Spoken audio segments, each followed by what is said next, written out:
Friends, welcome back to our YouTube channel. तो आप सभी का स्वागत है आपके अपने चैनल पे एजुकेशन मंत्रा पे। तो जैसे कि आपका एग्जाम एकदम आपके सर के ऊपर है, तो उसी एग्जाम्स के लिए हम इम्पोर्टेंट सैंपल पेपर लाए हैं जिसमें आपके क्वेश्चंस रहेंगे कि कैसे कैसे क्वेश्चंस आपको एग्जाम्स में आ सकते हैं और उसका आप क्या आंसर लिख सकते हो। तो चलिए जल्दी से स्टार्ट करते हैं।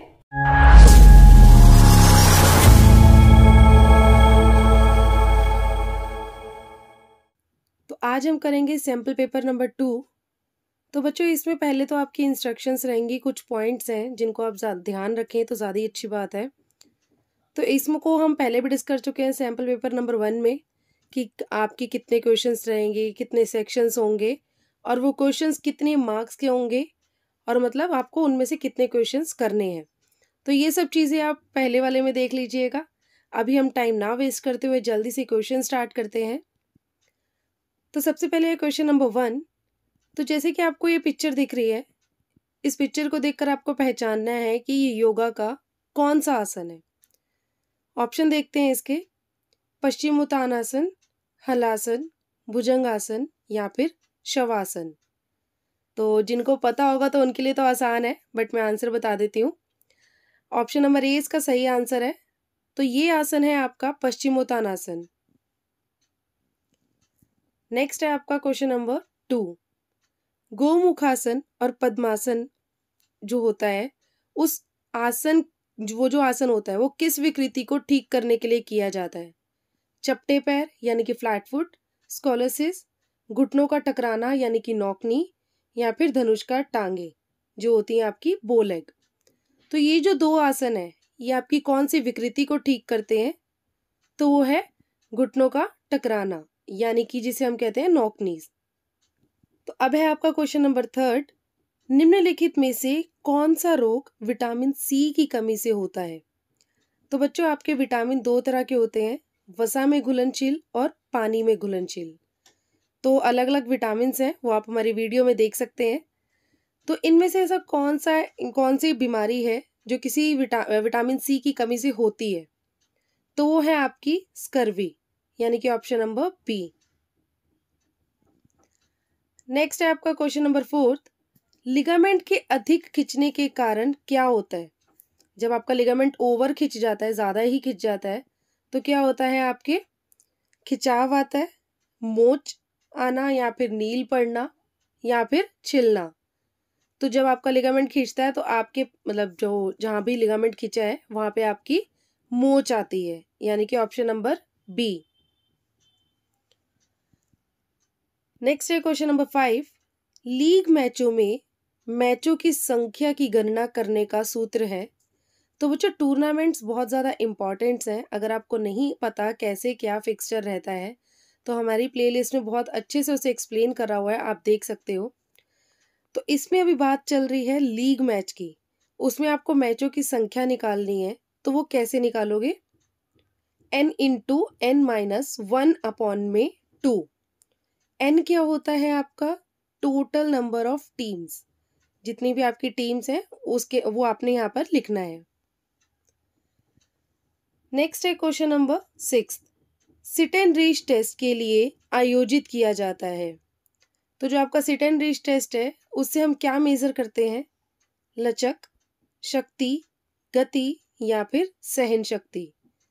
तो बच्चों सिट एंड रीच टेस्ट आपका फ्लेक्सिबिलिटी के लिए होता है यानी कि लचक, ऑप्शन नंबर ए। नेक्स्ट है आपका क्वेश्चन नंबर 7। आक्रामकता संबंधित है। तो आक्रामकता क्या होता है? आपका एग्रेशन। तो वो कौन सी इनमें से किस से रिलेटेड है? वो किस चीज़ से संबंधित है? विज्ञान, अर्थशास्त्र, मनोविज्ञान या फिर समाजशास्त्र। तो बच्चों आक्रामकता आपका साइकोलॉजी से रिलेटेड है यानी कि मनोविज्ञान। नेक्स्ट है आपका क्वेश्चन नंबर 8।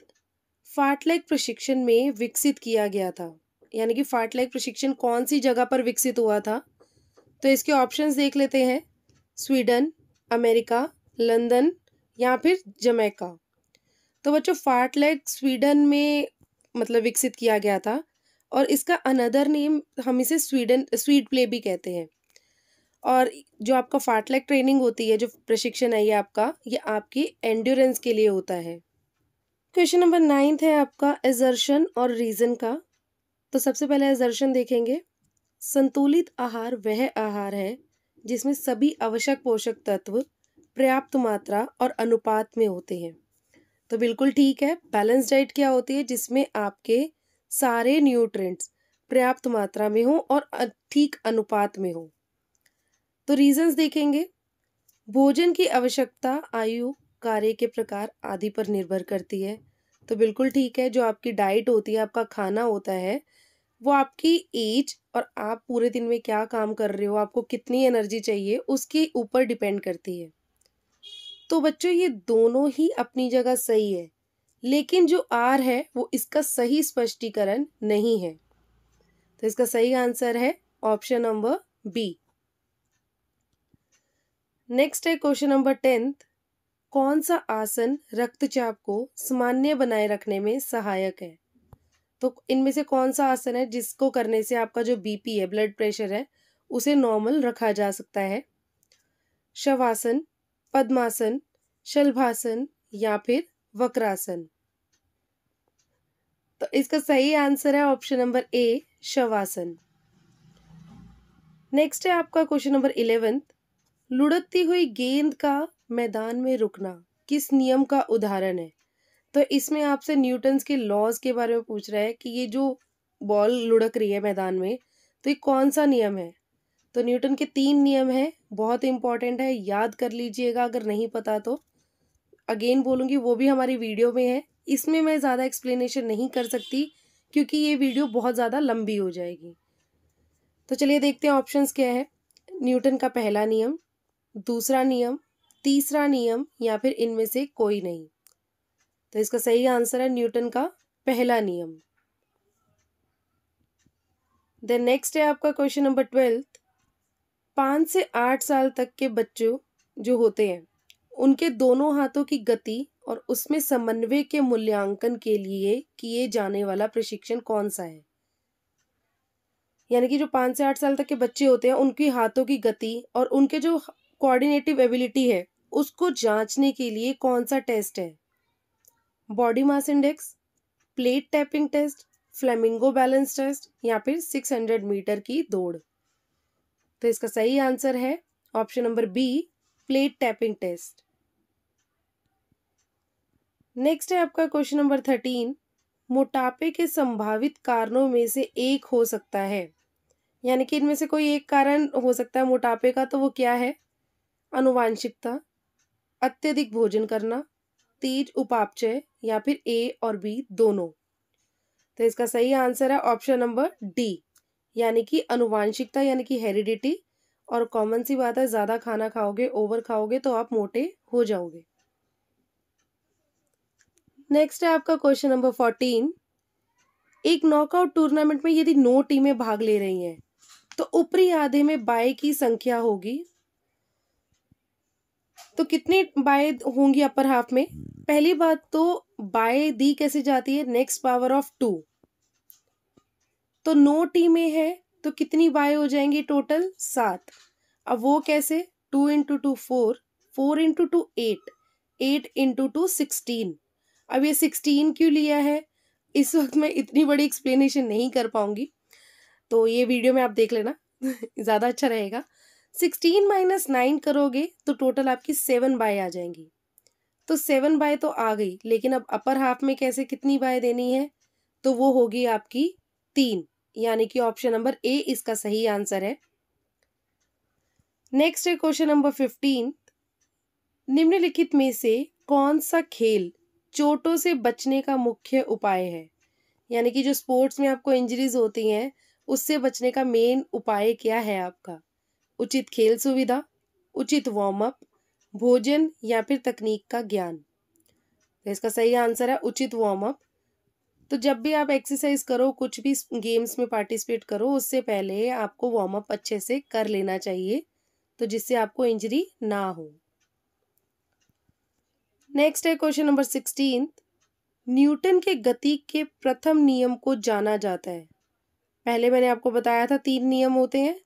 अब उन तीनों नियमों का नाम बता रखा है, लेकिन पहले नियम को क्या कहते हैं? ऑप्शंस देखेंगे, जड़ता का नियम, त्वरण का नियम, प्रतिक्रिया का नियम या फिर गुरुत्वाकर्षण। तो इसका सही आंसर है ऑप्शन नंबर ए, जड़ता का नियम। अपनी नोटबुक में ये भी लिख लीजिए कि पहला है जड़ता का नियम, दूसरे नियम को कहते हैं त्वरण का नियम, तीसरा होता है आपका प्रतिक्रिया का नियम। नेक्स्ट है क्वेश्चन नंबर 17। आहार संतुलित तब होता है जब, यानी कि बैलेंस डाइट कब मानी जाती है? जब उसमें जटिल कार्बोहाइड्रेट हो, या उसमें पशुओं से प्राप्त वसा हो, या वो वे दैनिक आवश्यकताओं को पूरा करे, या फिर उसमें 4 से 5 लीटर जल हो। तो बैलेंस डाइट तब मानी जाएगी जब वो आपकी जो दिन की पूरी आपकी नीड है उसको पूरा कर सके, यानी कि ऑप्शन नंबर सी इसका सही आंसर है। Question number 18। कौन सा पोषक तत्व हमारे शरीर के तापमान को नियंत्रित करता है तथा कोमल अंगों को सुरक्षा प्रदान करता है? तो ऐसा कौन सा हमारा पोषक तत्व है इनमें से जो हमारे बॉडी के टेम्परेचर को कंट्रोल करता है और प्लस जो हमारे कोमल अंग हैं उनको भी प्रोटेक्ट करता है? वसा, खनिज, प्रोटीन या फिर कार्बोहाइड्रेट? तो इसका सही आंसर है फैट, यानी कि वसा, ऑप्शन नंबर ए। देन अब करेंगे सेक्शन नंबर बी, जिसमें क्वेश्चन नंबर 19 है। सबसे पहले आपका, कोमल ऊतकों की चोटों से आप क्या समझते हैं? सॉफ्ट टिश्यू इंजरी क्या होती है? तो बच्चों सॉफ्ट टिश्यू इंजरी वो होती है जब आपके कोमल अंग या ऊतकों पर चोट लगती है, तो उसे हम सॉफ्ट टिश्यू इंजरी कहते हैं। तो ये कौन कौन सी होती है? 2-4 एग्जांपल्स ले लें तो अच्छी बात है। रगड़ लगना, मोच आना, खिंचाव होना या नुकीली तीखी चीज से कट लग जाना आदि। देन आपका है क्वेश्चन नंबर 20। विटामिन और मिनरल्स यानी कि खनिज पदार्थों में अंतर बताएं। तो विटामिन क्या होते हैं? ये ऐसे पोषक तत्व होते हैं जो आपकी बॉडी की ग्रोथ और जो आपकी क्रियाएं होती हैं प्लस आपको रोगों से बचाते हैं। इसी की जगह अगर हम मिनरल्स की बात करें तो मिनरल्स होते हैं आपकी शारीरिक क्रियाओं के लिए जरूरी होते हैं, जो आपकी बॉडी में मूवमेंट्स या कोई भी काम होता है, क्रियाएं होती हैं, उनके लिए बहुत जरूरी होते हैं। लेकिन बच्चों जो मिनरल्स हैं हमारे शरीर में बहुत कम मात्रा में पाए जाते हैं। देन नेक्स्ट है आपका 21। निरंतर दौड़ने के फायदे बताइए, यानी कि कॉन्टिन्यूस ट्रेनिंग के फायदे बताने हैं। तो कॉन्टिन्यूस ट्रेनिंग का सबसे पहला फायदा है कि निरंतर व्यायाम से खिलाड़ी आत्मविश्वासी बनता है। उसके जो दिल है, फेफड़े हैं, उसकी कार्यकुशलता बढ़ती है। रक्त कणों की मात्रा बढ़ती है, जो आपके आरबीसी होते हैं, ब्लड वगैरह जो भी होता है उनकी मात्रा बढ़ती है। इच्छा शक्ति बढ़ती है। देन नेक्स्ट है आपका question number 22। Rikli and Jones प्रशिक्षण के घटकों की लिस्ट बनाइए और किसी एक के बारे में संक्षेप में बताइए। तो रिकली और जोन्स जो टेस्ट है आपका, बेसिकली पहली बात तो ये आपका सीनियर सिटीजन्स के लिए होता है। तो इसमें जोन से टेस्ट होते हैं, इस टेस्ट के अंडर जो टेस्ट है वो आपके हैं chair stand test, arm curl test, chair sit and reach test, back scratch test, 8 foot up and go test, और 6th है आपका 6 मिनट वॉक टेस्ट। तो ये तो आपने इसकी लिस्ट बना दी है, लेकिन इनमें से किसी एक को आपको एक्सप्लेन करना है। तो इजी सा ले लेते हैं, चेयर स्टैंड टेस्ट हो गया। इसमें क्या होता है बच्चों कि इसमें कुर्सी पर बैठना है और खड़े होना है, मतलब बैठे देन खड़े हो गए, अगेन बैठे देन अगेन खड़े हो गए। तो ये आपको 30 सेकंड तक करवाना है। जितनी बार खड़े होंगे और जितनी बार बैठेंगे वो उनका स्कोर होगा। देन नेक्स्ट है आपका क्वेश्चन नंबर 23। फ्रैक्चर और जोड़ों के विस्थापन यानी कि डिसलोकेशन में अंतर बताइए। तो फ्रैक्चर क्या होता है? फ्रैक्चर में हड्डी टूट जाती है, और विस्थापन यानी कि डिसलोकेशन में क्या होता है? जो हड्डी की अपनी सामान्य जगह होती है, स्थान होती है, वो वहां से सरक जाती है। नेक्स्ट है क्वेश्चन नंबर 24। विटामिन स्वास्थ्य के लिए क्यों जरूरी है? तो क्यों जरूरी है भाई? विटामिन हमें रोगों से बचाता है, हमारे दांतों को स्वस्थ रखता है, हमारे लीवर को हेल्थी रखता है, प्लस वो हमारे जो बॉडी में ग्लूकोज होता है उसको पचाने में भी सहायता करता है। तो बच्चों ये ज़्यादा बड़े आंसर्स इसलिए नहीं आपको बताए जा रहे क्योंकि ये बहुत 2-2 नंबर के क्वेश्चंस हैं। इसमें आपको ज़्यादा एक्सप्लेन नहीं करना, बट पॉइंट्स में ज़रूर करें, नंबर अच्छे मिलते हैं उससे। है आपका सेक्शन सी, जिसमें सबसे पहले क्वेश्चन है आपका क्वेश्चन नंबर 25। तो क्वेश्चन है आपका, विशेष आवश्यकताओं वाले बच्चों के लिए 3 शारीरिक क्रियाओं के लाभ बताइए। तो जो आपके CWSN वाले बच्चे होते हैं उनके लिए क्या 3 लाभ हैं, शारीरिक क्रिया करने से उन्हें क्या लाभ मिलेगा। तो पहला है शारीरिक सुधार।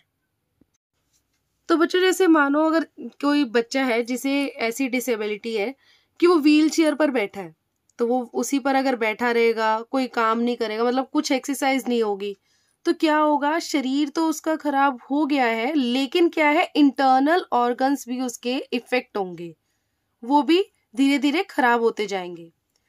तो अगर वो जब एक्सरसाइज में पार्टिसिपेट करेगा, वर्कआउट करेगा, हल्का फुल्का थोड़ा बहुत स्टार्ट करेगा, तो उससे क्या होगा, उसकी जो शारीरिक शरीर है उसका, उसमें भी सुधार आएंगे। देन आपका सेकंड है मानसिक सुधार। तो जैसे किसी बच्चे को कोई डिसेबिलिटी है, ठीक है, और वो सिर्फ खाली बैठा हुआ है, तो क्या होगा, फिजिकली मतलब कोई काम नहीं कर रहा, कोई वर्कआउट नहीं कर रहा, और उसके बाद देख रहा है कि भाई सब बच्चे खेल रहे हैं, मेरी प्रॉब्लम की वजह से मैं ही नहीं खेल पा रहा, उसके अंदर एक हीन भावना पैदा होती है। तो अगर वो वर्कआउट करेगा, एक्सरसाइज करेगा, तो उसकी जो मानसिक स्थिति है उसमें भी सुधार आएगा। थर्ड है आपका आत्म सम्मान में वृद्धि।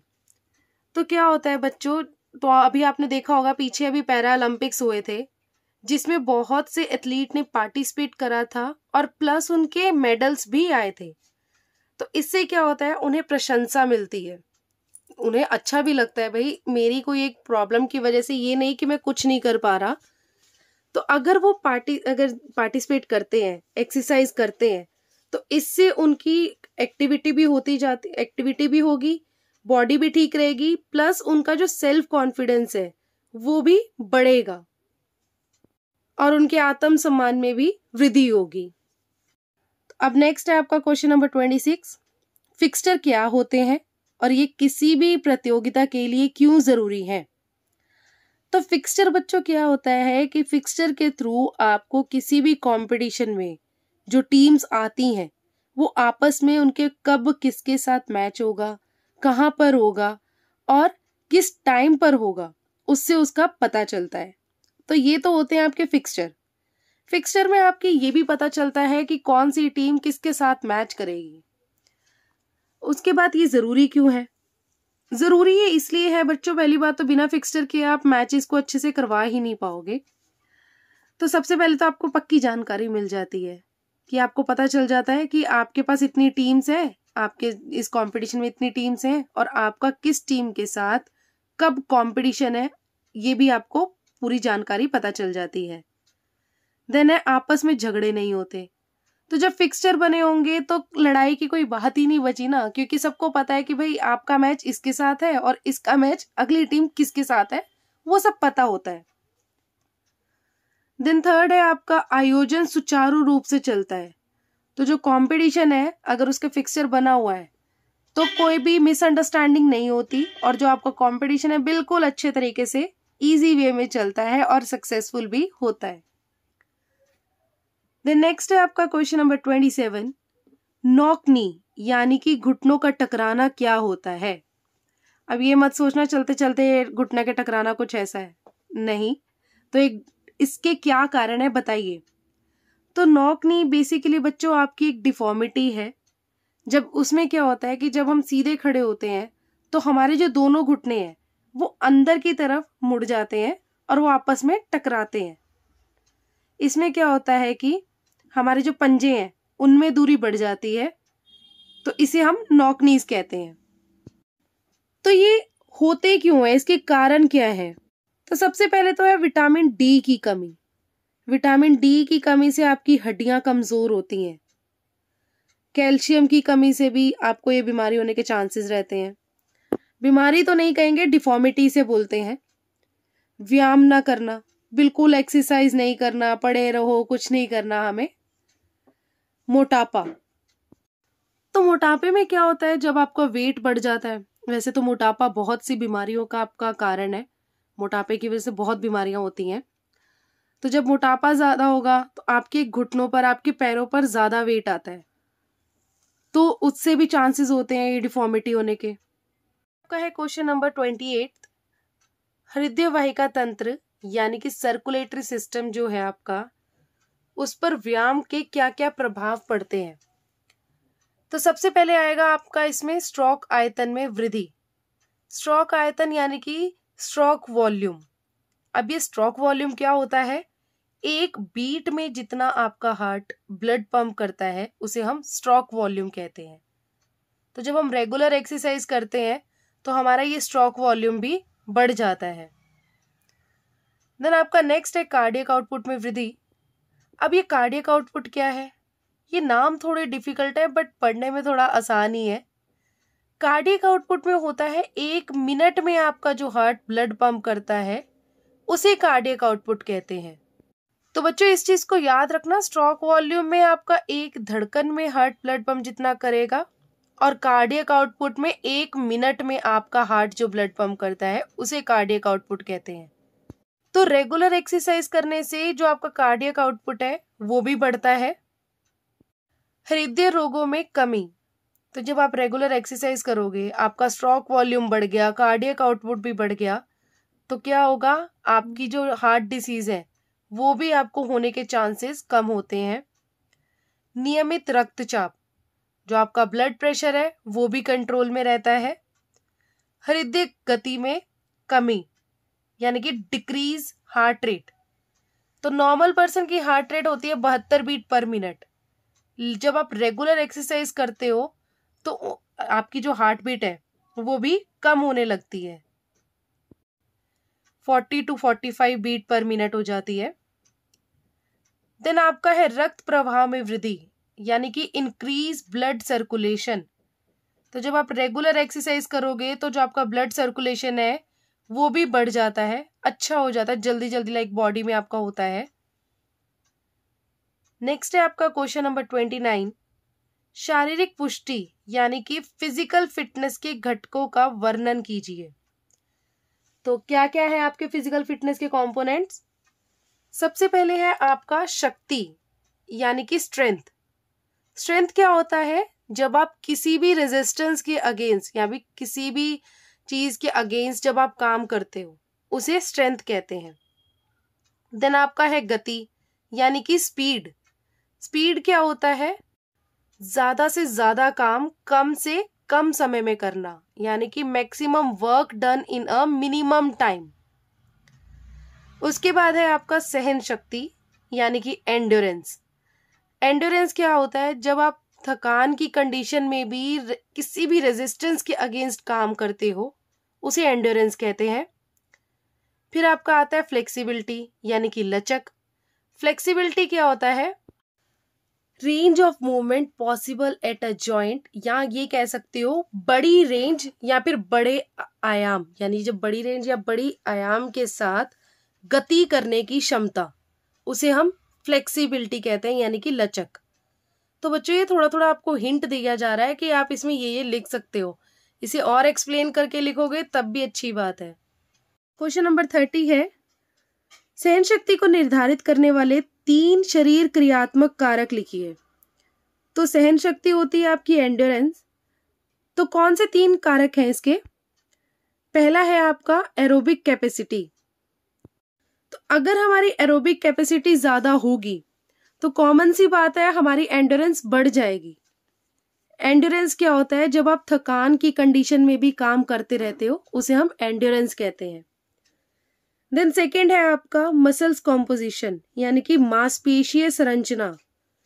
तो क्या होता है बच्चों, हमारे जो मतलब बॉडी में 2 तरह के मसल्स फाइबर होते हैं, एक होता है रेड मसल्स फाइबर और एक होता है व्हाइट मसल फाइबर।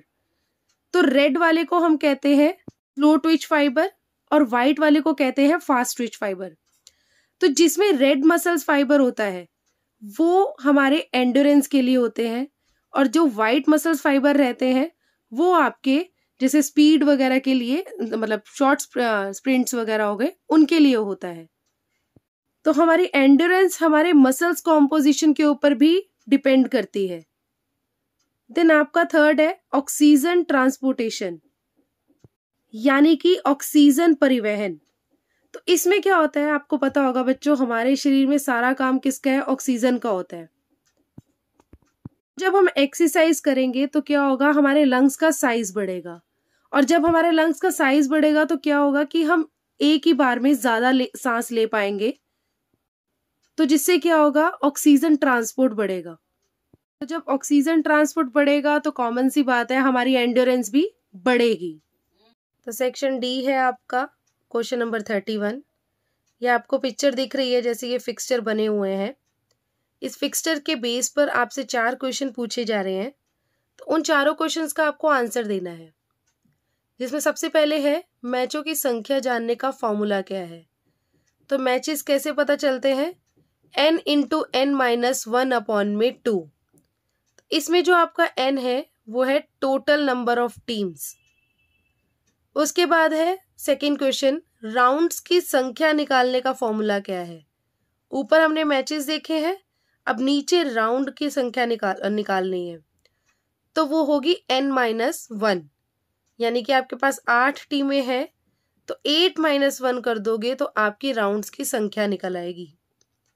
बट एक बात याद रखना बच्चों, कि अगर लीग फिक्सचर है और उसमें इवन टीम है तो n माइनस 1 होगा इसका फॉर्मूला, और अगर ओड टीमें हैं आपके पास, ओड नंबर की टीम्स, तो n उतने ही आपके राउंड्स होंगे, यानी कि जितनी टीम्स हैं उतने ही आपके राउंड्स होंगे। तीसरा है आपका इस फिक्सचर का प्रकार बताइए। तो ये जो फिक्सचर आपको फोटो दिख रही है, ये किस टाइप का फिक्सचर है, इसका नाम क्या है। तो जी ठीक है, इसका नाम तो लीग टूर्नामेंट है, पर लीग टूर्नामेंट में भी एक कौन सा पार्ट है लीग टूर्नामेंट का, तो ये है स्टेयर केस मेथड। आपको ये दिख रहा होगा कि सीढ़ियां एक ऊपर चलती जा रही है, और असल में भी सीढ़ियां ऐसी ही होती हैं। देन है आपका डी, क्या ये नॉकआउट प्रतियोगिता के लिए उपयोगी है। तो बच्चों जब ये पार्ट ही लीग टूर्नामेंट का है तो ये नॉकआउट के लिए क्यों उपयोगी होगा, तो जी नहीं, ये लीग प्रतियोगिता के लिए है, ना कि नॉकआउट टूर्नामेंट के लिए। नेक्स्ट है आपका क्वेश्चन नंबर 32। तो इसमें आपको एक तरह से ये जो डायग्राम दे रखा है, इस डायग्राम के बेस पर आपसे अगेन 4 क्वेश्चन पूछे जाएंगे। तो जैसे इसमें सबसे पहला क्वेश्चन है आपका, जड़ता का नियम कौन सा नियम है। तो न्यूटन्स के 3 लॉ है, तो जड़ता का नियम कौन सा है आपका, न्यूटन का फर्स्ट लॉ, यानी कि ऑप्शन नंबर सी। उसके बाद सेकंड है आपका, न्यूटन का दूसरा नियम इनमें से किस खेल में उपयोगी है। तो ये जो आपको 4 ऑप्शन दिए गए हैं, स्विमिंग, शॉटपुट, बास्केटबॉल या फिर रिले रेस, तो ये इनमें से रिले रेस के लिए इंपॉर्टेंट है। थर्ड है आपका, न्यूटन का तीसरा नियम क्या दर्शाता है। तो न्यूटन का तीसरा नियम दर्शाता है प्रतिक्रिया का नियम, यानी कि ऑप्शन नंबर ए, जिसमें हम बोलते हैं कि every action have equal and opposite reaction. Next है आपका फोर्थ, फुटबॉल में फ्री किक किस नियम का उदाहरण है। तो फ्री किक आपका फर्स्ट लॉ का एग्जाम्पल है, यानी कि ऑप्शन नंबर ए, जड़ता का नियम। नेक्स्ट है आपका क्वेश्चन नंबर 33। आपको इसमें ये पैराग्राफ दिया गया है, जिसके बेसिस पर आपसे 4 क्वेश्चन पूछे गए हैं, और उन चारों का आपको आंसर देना है। पैराग्राफ देख लेते हैं क्या है। अंतर्राष्ट्रीय पैरालंपिक समिति पैरालंपिक आंदोलन की ग्लोबल समिति है। इसका उद्देश्य ग्रीष्मकालीन और शीतकालीन पैरालंपिक खेलों का आयोजन करना और 10 खेलों के लिए अंतर्राष्ट्रीय संघ के रूप में कार्य करना, विश्व चैंपियनशिप और अन्य प्रतियोगिताओं की देखरेख और समन्वय करना। तो ये तो आपका जो पैराग्राफ हो गया। अब इसके बेस पर जो आगे क्वेश्चंस है वो एक बार देख लेते हैं। सबसे पहला क्वेश्चन है आपका, पैरालंपिक खेलों को अपना नाम मिला क्योंकि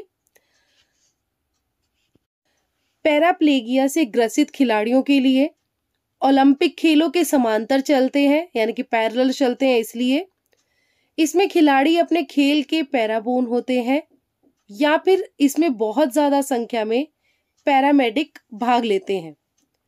तो इसका सही आंसर है ऑप्शन नंबर बी, ये ओलंपिक खेलों के समांतर चलते हैं।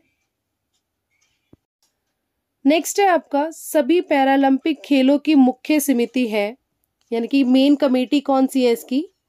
आईपीसी, आईओसी, बीसीसीआई या फिर आईओए। तो इसका सही आंसर है ऑप्शन नंबर ए, आईपीसी। उसके बाद अगला क्वेश्चन है आपका, यानी कि सी, इंटरनेशनल पैरालंपिक कमेटी ने डिसएबिलिटीज को कितने वर्ग में बांटा है? तो इसके ऑप्शंस है 12, 15, 10 या फिर 20। तो उन्होंने इसे 10 वर्ग में बांटा है। नेक्स्ट है क्वेश्चन 4 इसका, अंतर्राष्ट्रीय पैरालंपिक समिति का गठन कब हुआ था? 22 सितंबर 1986, 22 सितंबर 1987, 22 सितंबर 1988 या फिर 22 सितंबर 1989। तो ये आपकी बनी थी 22 सितंबर 1989 में, यानी कि ऑप्शन नंबर डी। तो अब है आपका सेक्शन ई, जिसमें आपका क्वेश्चन नंबर है 34, इंटरवल ट्रेनिंग यानी कि अंतराल प्रशिक्षण क्या होता है, इसके फायदे क्या क्या हैं? तो बच्चों, क्या होता है इंटरवल ट्रेनिंग? सबसे पहले तो ये आपका एंड्योरेंस के लिए होता है, इसे आप याद रखना। तो ये प्रशिक्षण विधि प्रयास और पुण्य शक्ति प्राप्ति यानी कि रिकवरी टाइम, फिर उसके बाद दोबारा से प्रयास किया जाता है, देन अगेन पुण्य शक्ति प्राप्ति होती करते हैं, यानी कि एफर्ट एंड रिकवरी के सिद्धांत पर आधारित होती है ये आपके। इस विधि में जो भी हम एक्सरसाइज करते हैं वो हम तेज गति के साथ करते हैं, और उसमें जो हमारा आराम होता है यानी कि जो रेस्ट होता है वो अधूरा होता है। तो इसके बाद बच्चों, ये सबसे बड़ी बात, जो ये व्यायाम है इसके जब हम ये करते हैं तो इसमें जो हमारी हृदय की गति है यानी कि जो हार्ट बीट है वो 180 बीट पर मिनट तक जाती है। फिर उसके बाद अधूरा आराम दिया जाता है। उसके बाद क्या होता है, हमारी हार्ट बीट नीचे आने लग जाती है। 120-130 के बीच में जब हमारी हार्ट बीट आती है, दोबारा हम एक्सरसाइज को हार्ड इंटेंसिटी पे करते हैं, फिर हमारी heart beat again 180 beat per minute तक जाती है। तो ये अप डाउन चलता है, इसे ही इंटरवल ट्रेनिंग कहते हैं। तो इससे बेनिफिट क्या क्या है? इससे आपका जो रेस्पिरेटरी सिस्टम है यानी कि श्वसन तंत्र हो गया और आपका रक्त संचार हो गया, ये उसके लिए बहुत ज़्यादा बेनिफिट है। तो इंटरवल ट्रेनिंग से क्या होता है, आपकी सहन क्षमता में वृद्धि होती है। जैसे कि मैंने आपको बताया, जो इंटरवल ट्रेनिंग है, अंतराल प्रशिक्षण, आपके एंड्योरेंस के लिए होता है। तो इस ट्रेनिंग से आपकी जो एंड्योरेंस है वो भी बढ़ती है और कम समय में ही आपको अच्छे परिणाम दिखते हैं। तो नेक्स्ट है क्वेश्चन नंबर 35, सहन क्षमता के लिए 6 मिनट वॉक प्रशिक्षण को विस्तार से समझाइए। यानी कि जो 6 मिनट वॉक टेस्ट है उसको आप कैसे करेंगे, कैसे करवाएंगे, आपको उसके बारे में बताना है। तो एक चीज़ पहले क्लियर कर देती हूँ, जो आपका 6 मिनट वॉक टेस्ट है वो आपके एंड्योरेंस के लिए होता है। तो सबसे पहले जान लेते हैं कि इसका एम क्या है। तो बच्चों, ये क्या है, ये आपके सीनियर सिटीजन्स की फंक्शनल फिटनेस को मेज़र करता है।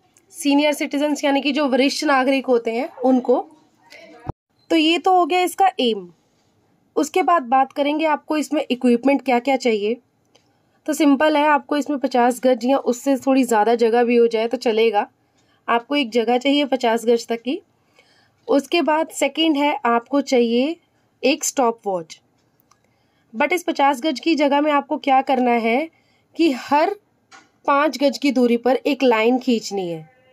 और ये ध्यान रखिए कि जो आपकी जगह है उसमें कोई गड्ढे वगैरह या पत्थर वगैरह ना हो, वो बिल्कुल साफ़ सुथरी और समतल जगह होनी चाहिए। अब बात करेंगे इसके प्रोसीजर की।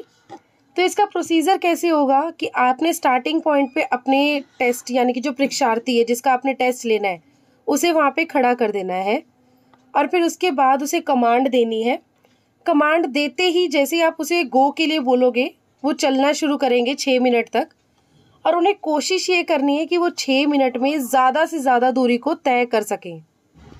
और फिर जब 6 मिनट पूरे हो जाएंगे तो वो जिस पॉइंट तक पहुंचेंगे, जितनी उन्होंने दूरी तय करी होगी, आपको वो दूरी को नोट कर लेना है।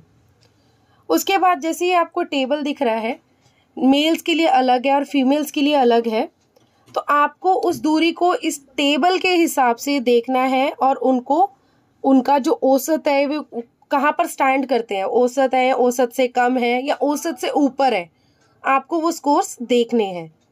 आपका क्वेश्चन नंबर 36, जिसमें आपको बताना है धनुरासन की प्रक्रिया क्या है, यानी कि कैसे करते हैं, उसके क्या क्या फायदे हैं, प्लस उसकी सावधानियां, और हाँ ये सब क्या है आपको विद डायग्राम बताना है। तो चलिए जल्दी से देखते हैं कैसे क्या है। तो धनुरासन में क्या होता है बच्चों, जब आप ये धनुरासन करते हो तो उस वक्त जो आपका पोस्चर होता है, जो मुद्रा होती है, वो एक धनुष की तरह लगती है, इसलिए इसे धनुरासन कहा जाता है। अब आएगी इसकी बात विधि की, यानी कि कैसे करना है आपको और ये आपको लिखना कैसे है। तो जैसे कि आपको इस पिक्चर में दिख रहा है कि पहले आपको पेट के बल लेट जाना है, उसके बाद धीरे धीरे आपको घुटने मोड़ने हैं, कमर के पास तक लेकर आने हैं, फिर अपने दोनों हाथों को पीछे ले जाकर आपने अपने पैरों को पकड़ना है। उसके बाद क्या है, आपने अपने सर को और आपका जो अपर बॉडी पार्ट है आपने उसे ऊपर की ओर उठाना है, जैसे कि पिक्चर में आपको दिख रहा है। देन क्या है कि आपको कोशिश करनी है कि पैरों से पकड़कर, जब आपने पैरों को पकड़ा हुआ है तो आपने अपने शरीर को आगे की ओर खींचने की कोशिश करनी है। उसके बाद अपनी कैपेसिटी के अनुसार आपको ये 15 से 20 सेकंड तक करना है। देन धीरे धीरे आपको नीचे आना है, सांस को छोड़ना है। सबसे पहले आप अपनी छाती को नीचे लगाएंगे ज़मीन पे, फिर धीरे धीरे आपने पैरों को ज़मीन पे लगाना है और आराम से लेटना है। तो ये तो होगी आपकी विधि। तो अब जान लेते हैं इसके एडवांटेजेस क्या क्या है। तो सबसे पहले बच्चों, ये आपकी जो पीठ दर्द है, रीढ़ की हड्डी में अगर दर्द है, ये उसको सही करता है। जो छाती, गर्दन या कंधों में जो जकड़न होती है उसको भी दूर करता है। हाथ और पेट की जो हमारी स्नायु होती है, लाइक जो मसल्स वगैरह रहती हैं, उसको पुष्टि प्रदान करता है। रीढ़ की हड्डी को लचीला बनाता है। तनाव हो गया, टेंशन, स्ट्रेस वगैरह जो होती है, थकान, उसको भी कम करता है। और जो आपके गुर्दे होते हैं उनकी कार्यशीलता ये बेहतर करता है। गुर्दे यानी कि किडनी। उसके बाद बात करेंगे अब इसकी सावधानियां की, यानी कि कॉन्ट्राइंडिकेशंस क्या क्या है, किस कंडीशन में ये नहीं करना चाहिए। तो सबसे पहले बात बच्चों, जिसको हाई ब्लड प्रेशर है, हर्निया है, बैक में दर्द है, सिर दर्द है या माइग्रेन है, गर्दन में चोट है या रीसेंट कोई पेट का ऑपरेशन हुआ है, उन सबको ये आसन बिल्कुल नहीं करना। जो प्रेग्नेंट वुमेन होती हैं उनको भी ये आसन बिल्कुल नहीं करना चाहिए। तो ये सब तो मैंने आपको बता दिया, साथ में डायग्राम्स भी आप याद कर लीजिए, क्योंकि क्वेश्चंस अगर आएंगे तो आप इस तरह से बना कर करोगे तो आपको नंबर ज़्यादा मिलेंगे।